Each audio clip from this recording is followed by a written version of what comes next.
Telegeography's most recent WAN Manager survey found that only about 15% of enterprises have adopted AIOps tools. Why is it so few? What tools are even conceivable right now, and how are they best used? Is AI going to replace human network engineers? Welcome to Telegeography Explains the Internet, a show that explores the business behind all of the ways humans stay connected around the world. I'm your host, Greg Bryan, and we are in the midst of our special series all about how AI is impacting telecoms and networks. My guest today is frequent guest Jason Gintert, the president of the U.S. Network User Association. Jason brings over 20 years of experience in telecoms, and he's going to help me answer some of those questions and more. While there are many ways that we're discussing in this series that AI is impacting networks, today our focus is on how AI can be used to improve enterprise network management. In this episode, we're going to dive deep into the evolving world of AIOps and the practical application of AI in network management.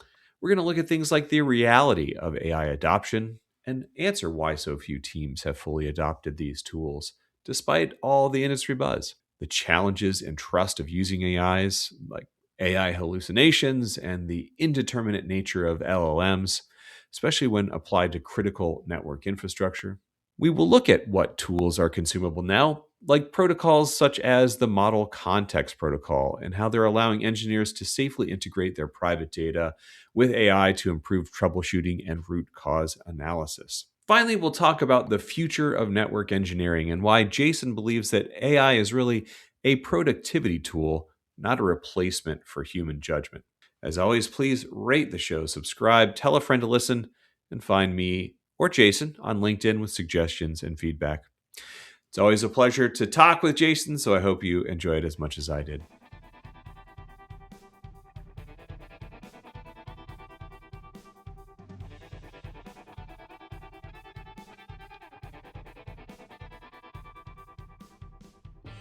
Welcome back to the show, Jason. Thanks, Greg. Great to be here. So you are in the running, I think, for most frequent guest on the podcast. I was curious about it, so I looked back, and I think the first episode you were on was 5 years ago. I remember this because my kids were home. It was like the height of COVID, and I had to pause the podcast and ask them to quiet down. Oh my gosh, yeah. What an honor! That's pretty cool. I didn't realize that. I guess 5 years ago. Holy smokes, that is wild. I know, right? I do remember that too, and it was right in the middle of COVID. And I think that I was just like, I remember networking with so many people, and I guess volunteering for podcasts is like a form of engagement, to keep talking about stuff. Yeah. We were missing all the events and whatnot. So then I'm glad that this came out of that. That's really why I started doing the show, because it's really useful to stay connected in digital ways too, right? So yeah, totally. 100%. All right. So Jason, not everyone listening is going to have heard all of those previous episodes you're on. Plus, I think you have changed roles a lot over those 5 years, right? So just give us a little brief background on who you are and what you do. Sure. Yeah, happy to. So I think back when we did that 5 years ago, I probably was still with WAN Dynamics, which was a company I founded that did managed SD-WAN. We did professional services, professional network services. We sold hardware, kind of like a mix between your traditional VAR with hardware resale and professional services, plus the managed services element over top. And then exited that business back in 24, and then did a little stint back at a service provider. I was at Nitel for a minute. So I've been in the service provider world for a long time. I've done some shape or form of either telecommunications or managed services for the past 20 years. And then my most recent stint at a place called Lake Tech, and we do consulting and managed network and professional network services. But I am moving into a new chapter. Actually, I am in here February of 26. Taking over the U.S. Networking User Association full time. So it's a group I've been a part of for about 7 years now, and kind of had a minority role in, but the leader of that group decided it was time to kind of ride off into the sunset, and that he was retiring from that organization. So kind of stepped up and assuming the president role of it. So moving forward, you'll see some changes. You see me touting and probably promoting the USNUA a lot more out on the socials and everywhere I can. But it's pretty neat. So just a little bit, USNUA is it's an organization that helps network engineers get together, talk about the problems they face every day at events, regional events that are kind of scattered around the country. We're up to 33 chapters now. Wow. So you can go to usnua.com, check out all the different chapters we have, but really are trying to get network engineers together in a vendor neutral space. So a sales free zone, we like to call it. So although there are vendor sponsors who help pay for the events, there's no vendor pitches. It's all just about, technologies and, best practices and all those things for network engineers. So, recommend your audience check them out. If you go to usnua.com, you can see our chapters, see if there's one near you. I go to some of them. I'm going to go to a lot more of them this year now, taking this role. But yeah, I'm excited for 26. Lots of big changes coming this year. Yeah, that sounds great to me. I've been to several of those events and had a great time. They're very useful, so I'll give a second plug for it for sure. Look for a state chapter in your state, and if there's not one, I guess talk to Jason and team, right? So, reach out to me and let me know. Yeah. And by the way, Greg's a great presenter because he. So if you spin up your chapter, I'm sure if it's close enough to where Greg's at, if it's driving distance, he might come out and present or be on the panel or something like that. Yeah. Mid-Atlantic folks, hit me up for sure. Right? So, yeah, excellent. All right, well, Jason, I had you on because we are in the midst of a series all about AI. Obviously, kind of approaching AI from the two sort of standpoints relevant to what we do at telegeography, which is how AI is impacting the networks and how networks can be managed by AI, right? So we're really talking about that piece today, AIOps and tools that can help you manage the network. And that's exactly why I wanted to have you on. I read some of the stuff that you wrote over at your USNUA blog about going to AutoCon 4, for example, which unfortunately I could not make. I've never made it to one of those. I'd really like to someday. But one of the things you wrote about I thought was really interesting because I was in the midst of doing our WAN manager survey, and obviously all of our readers want to know about what's up with AI, and so I asked a question about AI ops and things like that. Also, the impact of AI on the network, which I'll kind of leave aside for now, but it was like a little more than 15% of the people who responded said that they had already adopted some kind of AIOps tools. Very, very low, right? And sure. I should say that my assumption is always that our respondents are a little bit ahead of the broader market because they bother responding to surveys. They've gone to events and like the NUG events and things like that. Is that what you found at AutoCon as well? And if so, why do you think adoption is still really so nascent? Yeah, I know. And I had a lot of conversations with people about those sorts of things at AutoCon because just like everywhere else, that's what's top of mind. It's topic of conversation just in technology in general is the impact of AI on the things we do. And the network automation world's no different. In AutoCon, just to take a step back, it's a show run by the Network Automation Forum, who they focus on running these events where you get practitioners, network automation practitioners, and vendors and users together to talk about how they should be deploying things, frameworks, tools that they're using, et cetera. But yeah, the conversations around AI is like they're just kind of dipping their toe in, but they obviously know there's a place there for it. They're going to be finding ways to integrate it. But I think some of the challenges right off the rip are there's some psychological issues as far as trusting the output, because we've seen, I'm sure anyone who's used AI has seen what are known as hallucinations, where it's actually Right. telling you things that aren't necessarily true. And So that could be a real big deal if you're relying on it for your network's availability or something, right? So, absolutely, yeah. If yeah, you're using it to troubleshoot, and it's telling you things that are fundamentally untrue, you could lose a lot of time. Like if you're yeah, troubleshooting an issue, for example, going down the wrong path because it just told you something that wasn't real.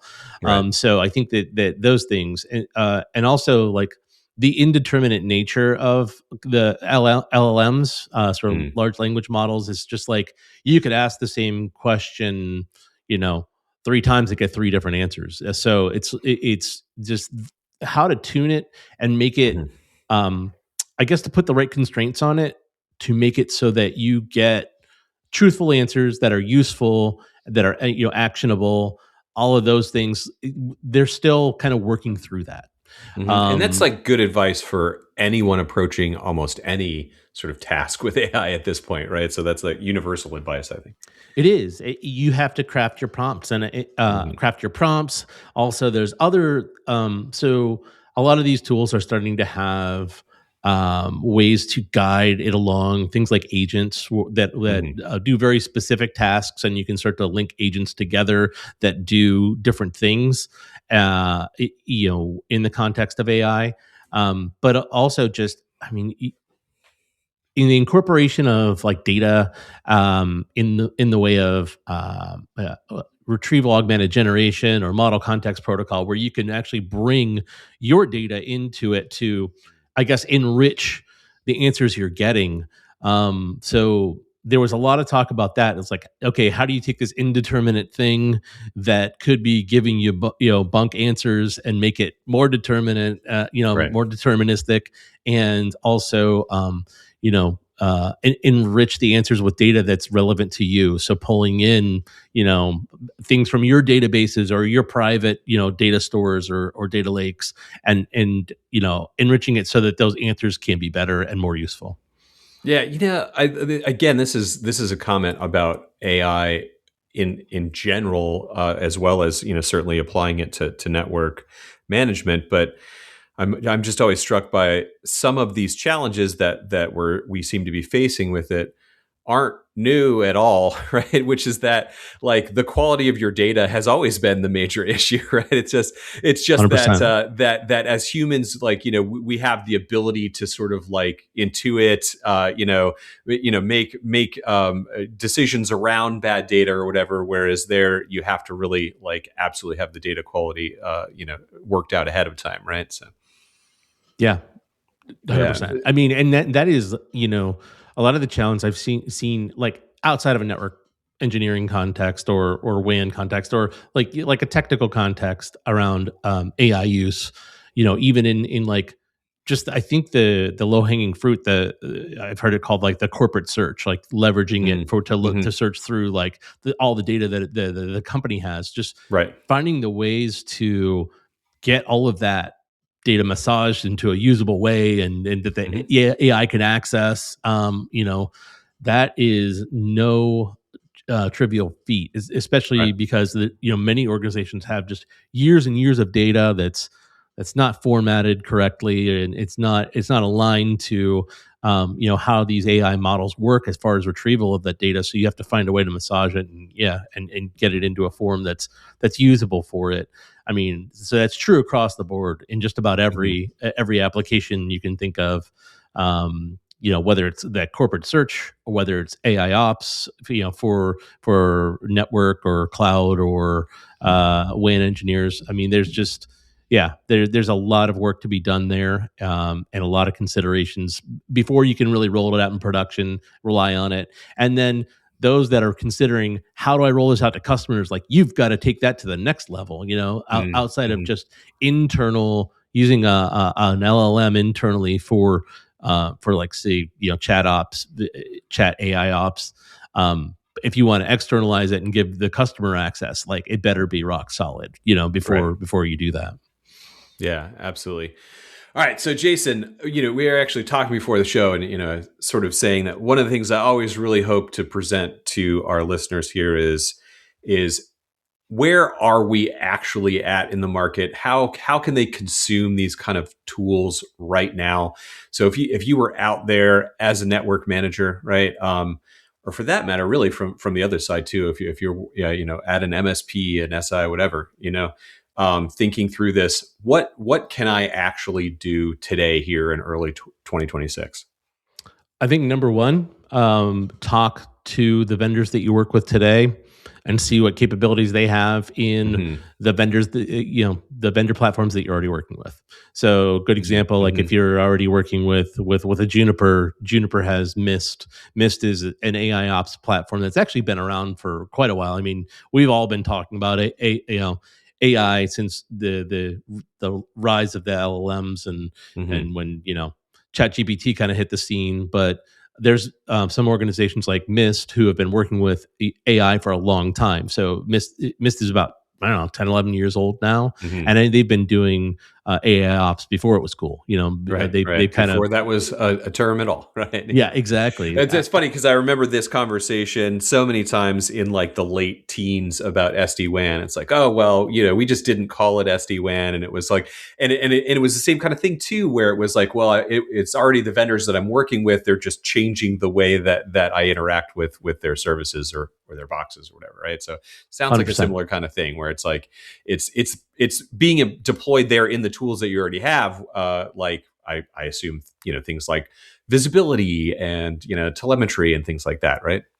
100% SASE too. So I Hmm. remember Hmm. creating SASE solutions for customers, but we didn't call it that. It was like we would take like an SD-WAN network and then we would attach it to an SSE service, like a Zscaler or Palo Alto and VeloCloud on the SD-WAN. So both were really good at their own domains. You had a great SD-WAN network, and then you had this great security perimeter that was cloud based, and we just attached those things together, basically creating SSE. I mean, SASE, secure access service edge, but no one called it that then until Gartner said, okay, this is actually a thing and this is what it's called. And then, obviously had to hone our pitch a little more to reflect that. But I think that you nailed it.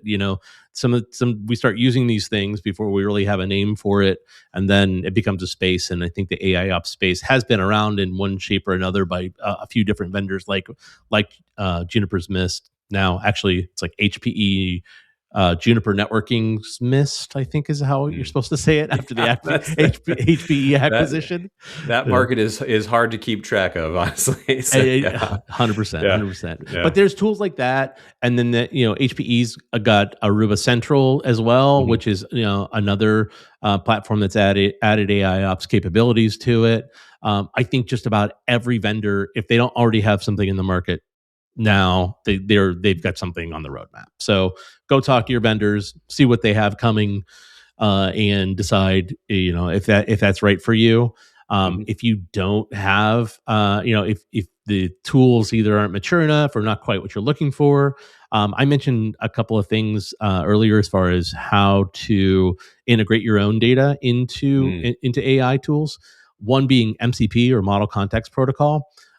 So this is an interesting protocol that Anthropic, who's responsible for the Claude foundational model, they came up with, and it's a way to access data for a large language model to access data external to it, by creating this established protocol that allows the LLM to query that model context protocol server to ask it its capabilities, and then based on those capabilities be able to fetch data and do things with it. So what a lot of folks will do, and by the way, that there's hundreds if not thousands of these model context protocol servers out there now. There's a lot of folks developing themselves, funny enough, with AI, probably using like Claude Code or Right. OpenAI's Codex Yeah. I actually have experience with playing around with that, and have created a couple of model context protocols.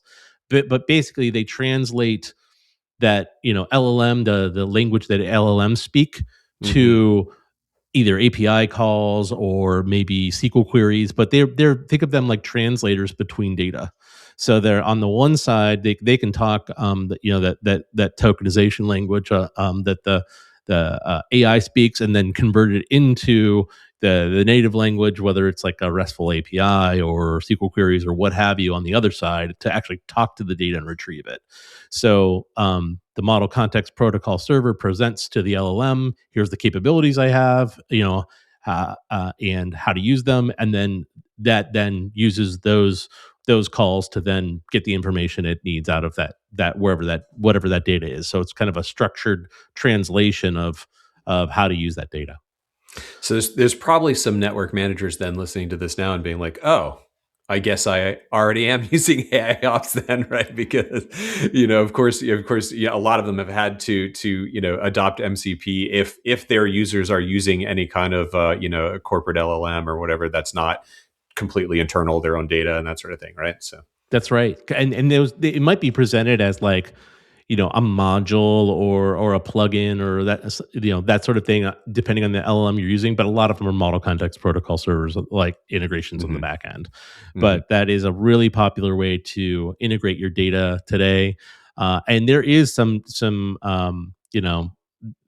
there's some places where you can find, like, say a directory of MCP servers for network engineers. hmm There's some vendors out there, like network source of truth vendor like network to code has something called Nautobot, and Nautobot's got some integrations on that front. And there's also some other really great organizations like Itential, who makes a really cool network automation platform. They just came out with something new at AutoCon, that they announced at AutoCon when I was there, something called Flow AI, where you've got like it's a marketplace of different agents that you can use to integrate with the network automation platform. So you as a user can create a new one and then make it available to the community on there. So I think you're going to see a lot of that sort of thing, community development of all these new tools that folks can use and kind of snap in a modular fashion. So be able to take those things, snap them into their LLM of choice to be able to consume that data and you know then create their own environment where, like we were talking about before, building out those guardrails for themselves and integrating their own private data into a large language model. So yeah, that the MCP tooling is really neat. There's some other things like RAG and Raft. Those are a little more complicated. So retrieval augmented generation and retrieval augmented fine tuning, they take a little bit more lifting and a little bit more work. I'd recommend, if anybody's looking into doing this, to start with model context protocol servers to dip the toe in. And if you're not getting what you want there, then maybe look into those things as well. But at this point, it's a matter of integrating your data in a smart way to uh, mostly the existing large language models that are available today. Right, right. And I would imagine also having a clearly defined problem or goal, right? So, What uh, problem are you trying to solve? yeah, Yes, yeah, the first exactly. question. I think a friend of mine, Scott Robon. That's one of his favorite things to bring up. Before you start doing anything, what problem are hmm you trying to solve? Is a great place to start. And if it can be solved with the built-in tooling from the vendors that you already have, Right. definitely start there. If they hmm don't have something that you need, then yeah, maybe you need to build.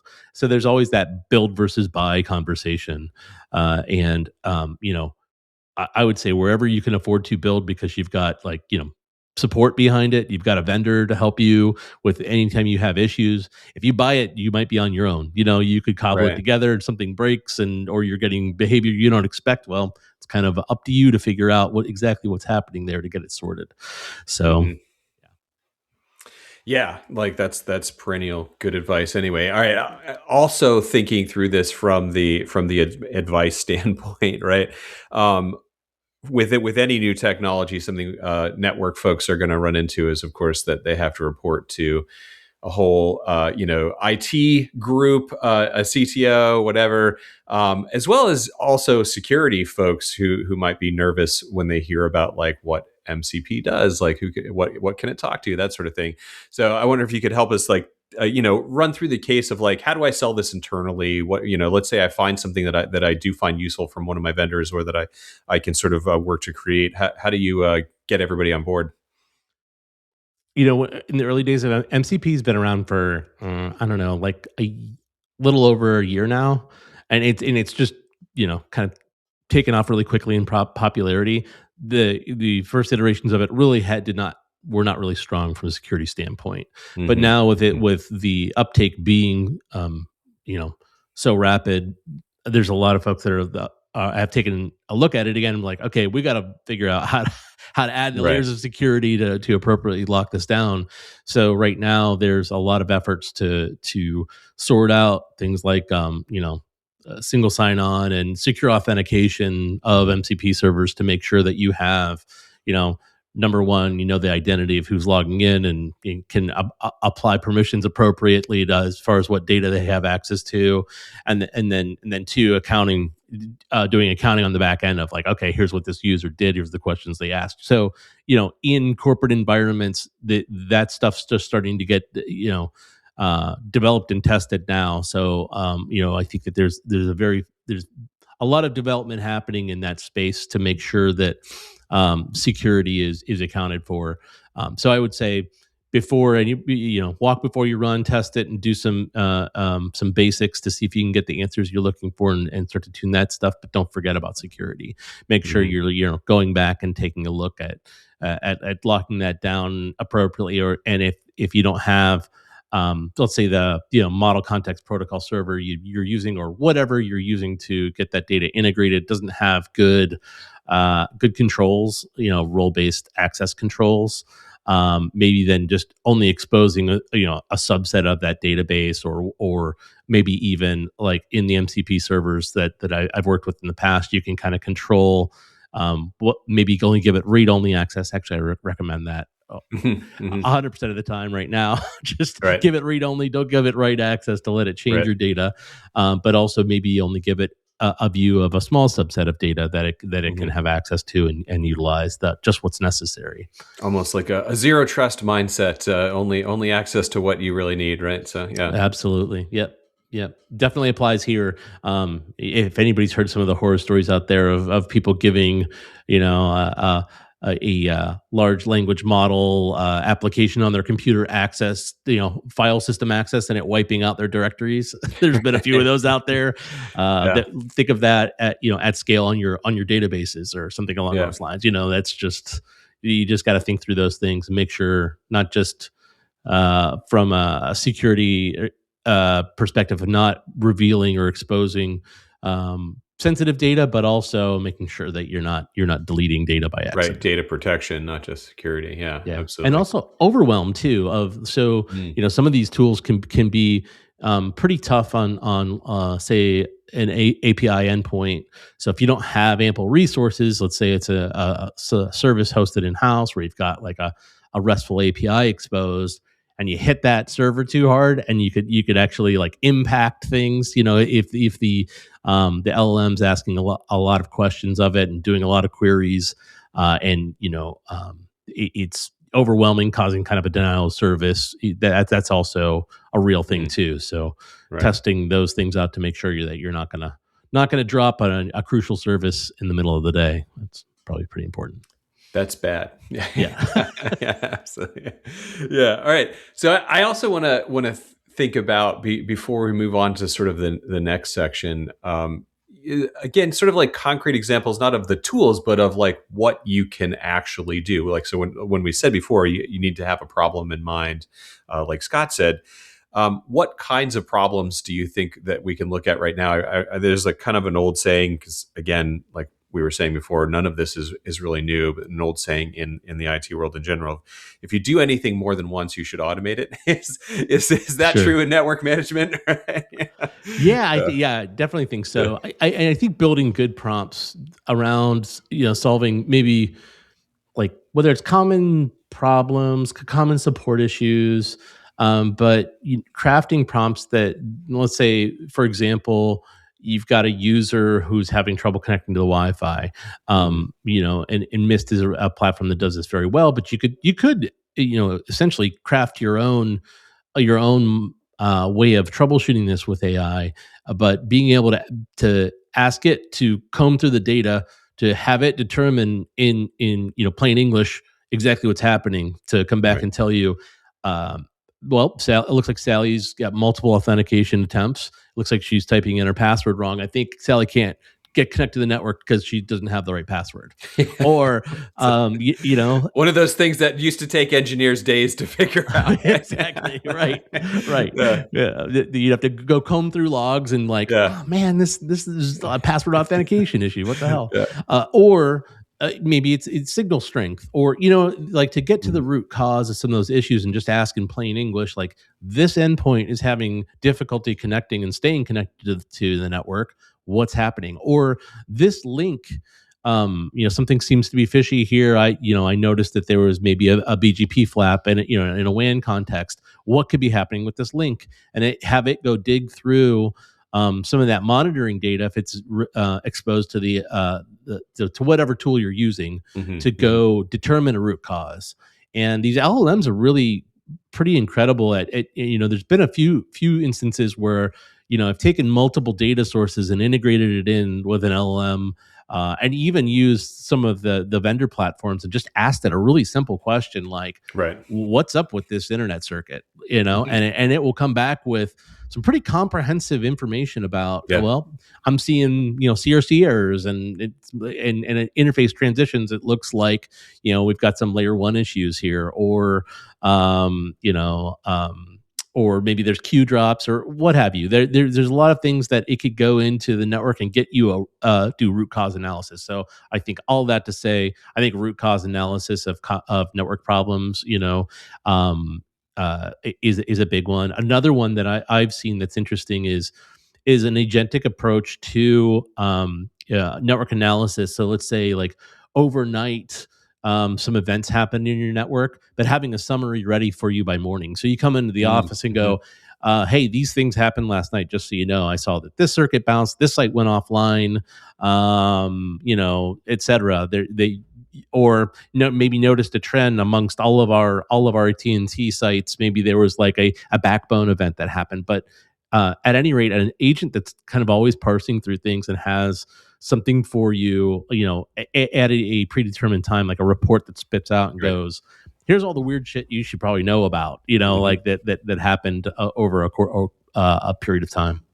Right, absolutely, and it's easy to see, relatively easy to see, I guess, how you could create, sort of prompts and instructions for these agents, because there's a limited menu of things that can and do go wrong, and you need to correlate them and time them and that sort of thing, and that's where AI really thrives, where there's like, okay, a human, would have to go through and like look at all of these log reports and sort of sort that out.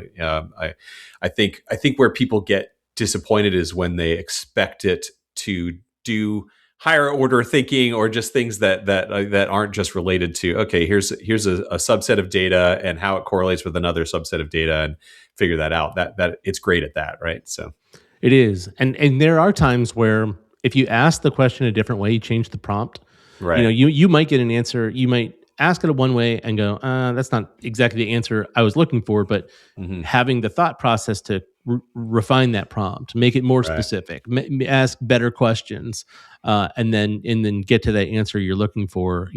Keeping that in mind as well. That you may not, first shot have it. I think a lot of the LLMs are getting good enough now that they're really zeroing in on that intent. They'll tell you what you're missing, right? Yeah. That too. Maybe just ask it, what question should I ask here? I want to know the root cause of this. Or what are the questions I should ask? What additional data would you need to be able to answer this question, for example? There you go. Yeah. But root cause analysis of things, predictive analysis of things too, like looking for anomalies, or maybe it's looking for periods of time where like so notice that this the circuit got maxed out. How often does that happen, and when? Is there any sort of pattern to how often that the circuit maxes out? So just like you said, traditionally that's been an engineer combing through tons and tons of data to try and come to a conclusion themselves, versus kind of outsource some of that thinking to something that can pull that in and compute through it much more quickly. Yeah, absolutely. All right, so Jason, I want to sort of close this out in thinking about network engineers themselves, especially you leading this organization of network users around the country. Oftentimes you'll be really happy to have some young people at these events that are like just starting out in the field and like getting to network with their peers. In fact, in your family, I think there might be some future network engineers, right? So, right. Yeah, So, absolutely. Yeah. what do you say to them? Are we going to automate our way out of jobs for human network engineers? I I am not of that opinion. No. Hmm. I think that AI is a tool, and in the same way that that when calculators came about, it didn't wipe out mathematicians. Right. And you know there's been so many technological revolutions that become tools that we can use. So the iPhone's a good example, or Hmm. smartphone. If you like Android, or even just the advent of the internet. I think that Right. this is one of those major technological shifts that those that adopt it and leverage it will have, better prospects moving into Hmm. the future. Be way Because I more think productive, basically. Yeah. Yeah. exactly. The ones that embrace AI and really understand, its impact and the ways to use it now. Because as I mentioned, it's really important that you understand how to use it to craft those prompts correctly. You kind of Hmm. over time realize the limitations of it and the strengths and how to wield that. I think understanding that is really important. And I think that it's going to end up well, I know it's going to end up more of a tool than it is, really replacing the things that people do. Hmm. Um, and at this point, AI really doesn't understand intent. Right. So it doesn't really sometimes when you craft those prompts and the answer you get doesn't make sense is because you didn't really clearly lay out the intent. That they have a lot of difficulty understanding that and understanding things like an organization and some of the motivations behind the organization. Hmm. Like understanding that, we've got a maxed out pipe at this office, but maybe that shouldn't happen because that office is closed. So Hmm. like it doesn't it may not really understand those contexts. Or I guess a better example is like, hey, we need to take a look at this office and do a deep dive. It might be service impacting, and not doing that in the middle of the day. It might Right. just Right. like run off and go do something that might cause an issue and impact those users. So you're always going to need a human to make those judgment calls, Hmm. and also to be responsible ultimately for some of these things that are happening. So having a human in the loop to make the judgment call, to make a determination that AI can't, because maybe it doesn't have all of the context needed Right. to make a call. So you're still going to want a person to be responsible, to hit that go button to say make this change or do those right actions to the network. That's always going to be, I think that's always going to be at the hands of a human. There'll be little tasks here and there that maybe AI can do, but I think it's more of a, I don't know, it's more of a tool for ingestion and um, getting the answers quickly, Hmm. um, versus really making those changes, really pushing out policy to a network. Right. So, I think a lot of the low level tasks maybe go away. So Hmm. some of that troubleshooting and root cause analysis, some of the things we mentioned, maybe people will spend less time on that. But Right. at the end of the day, determining, okay, we would understand the root cause now. What are the next steps to get that resolved? I still think that falls to a human to make a lot of those calls. Yeah, and it's interesting. I think you wrote about this in your essay about sort of the impact on the network engineers. That hey, if you're a level one engineer, some of your job is going away, but that's a good thing because it just means you're not doing these like rote, mundane, kind of repetitive tasks anymore, and you can sort of scale up to the more interesting sort of things more quickly, perhaps. Totally. Yeah. Yeah, And so and I, for yeah. those, I find this is true. And you mentioned, my daughter who is exploring this field right now, and I think she can be frustrated with, she's got a job doing some of those help desk and troubleshooting things, Mhm. that she can get frustrated with that kind of that tier one. And I think a lot of those new to the industry, you kind of got to start somewhere. It's usually at like a tier one sort of support role, and Right, it's frustrating, like, because it is like it is some of that lower level busy work, and some of that right. may go away, and they might be able to advance more quickly to a higher level role, and you just might find that you start at more of like a tier two level role moving Mhm. forward, and are able to do work on the solving the more fun problems, and more of that tier one work ends up being maybe done by AI, that having like Yeah. a report or analysis of what exactly is happening before you even start to work on resolving it. Yeah, absolutely. I think, fundamentally, despite a lot of the conversation that goes on in the world about this broader topic, you think back, like you mentioned, the things like the internet come along, or even just like personal computers. When you think a person who used to, let's say you're a scientist, like type out your paper on a typewriter, you've done a lot of the math by hand, or maybe on a handheld calculator instead of in software like SAS or whatever, you know what I mean? Right. And that just made your job easier. You know what I mean? It made you able to do a lot more, right? So I think that certainly in the foreseeable future, these changes are much more along those lines, in my opinion.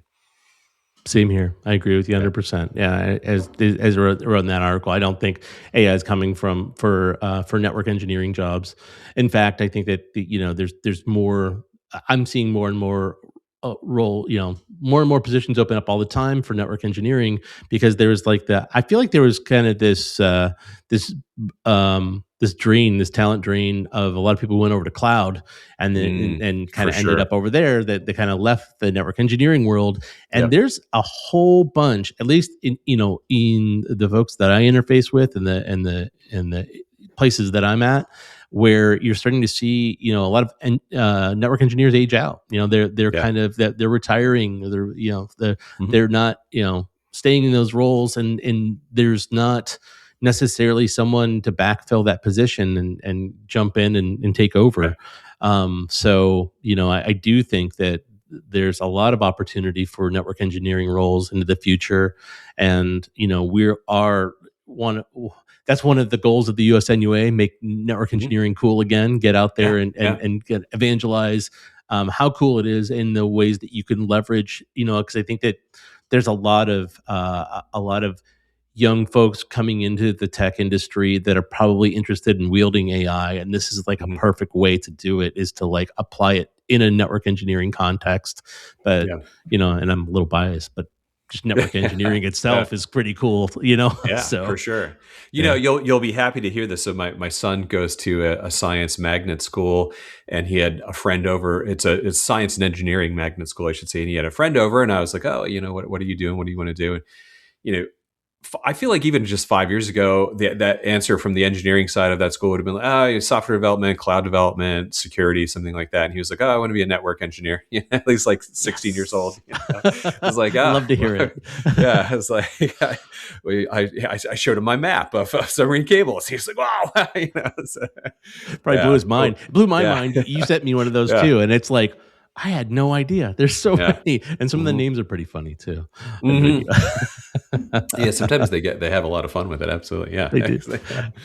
Cool. All right. Yeah. So I think things to focus on, as hopefully a lot of the listeners get to, maybe some of these USNUA kind of events over the years, working through all of this, of thinking, how do we close this skills gap, get people interested in it, but also how do we use AI to help close this skills gap, and even to some extent get people with, like, less of a CS hardcore background can maybe do some network engineering things, right? You know what I mean? Mhm. Where especially as we get the LLMs and tuned more to sort of you know th- vibe coding, there might be a vibe network management, right?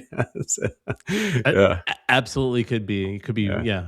Vibe network engineering could be a hmm, thing as we move into 26. I definitely think AI is going to have a big impact though. So, yeah, yeah, I definitely would recommend for everybody to sum up, AI is inevitable. So, hmm, learn how to use it.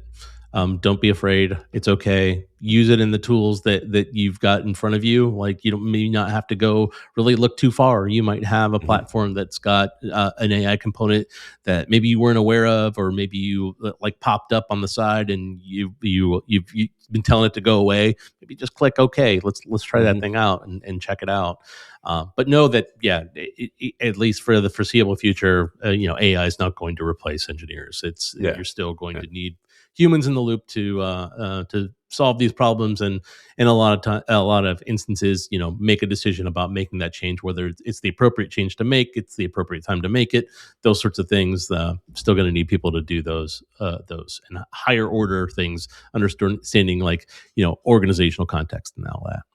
Absolutely. And I would just throw in a little bit of advice on diving in is that, don't expect that it's always going to be success straight away, right? I mean, it's True. good life advice in general, but I've had fits and starts with in my role, the like data analysis of like going through a long thing with we're a Google shop, so going along through Gemini and be like, oh, this bit of code or whatever, and for this bit of, oh, your organization doesn't have access to unifying these data sets. You know what I mean? Like, Yeah. so you're going to run into things like that, but you just keep powering through and then finding. In fact, I and my analysts are like keeping lists of things that we successfully did and why it worked and that sort of thing. So even just kind of trying to catalog within, like you said, the tools that you have, what problems did we actually solve? Share that with your colleagues, and how did it go, right? And what didn't work, right?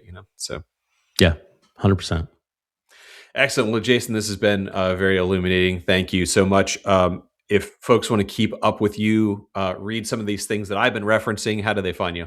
Yep. LinkedIn's a great place. I'm pretty active on there. I also have a personal blog at bitsandflight.com. So, like the AI replacing network engineers, you can read about how you feel about that in detail. They've got a Hmm. post up there about that.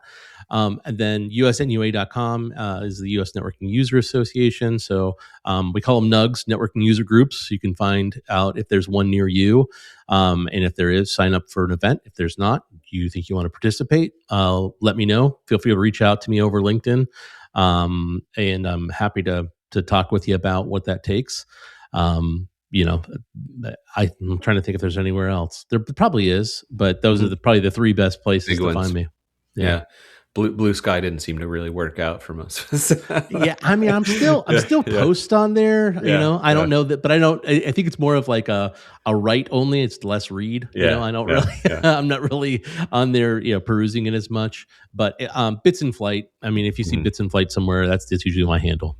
Yeah, yeah, and you're a great LinkedIn user. I'll give you that. I look up to you there. I've been trying to drag myself into LinkedIn more often, and because it really has emerged as like the sort of the best tool for communicating these kinds of things, for better or worse. So, yeah. So thanks for being inspiring there. Sure thing. All right, it's always a pleasure, Jason. Thank you so much. Cheers. Thanks, Greg. All right.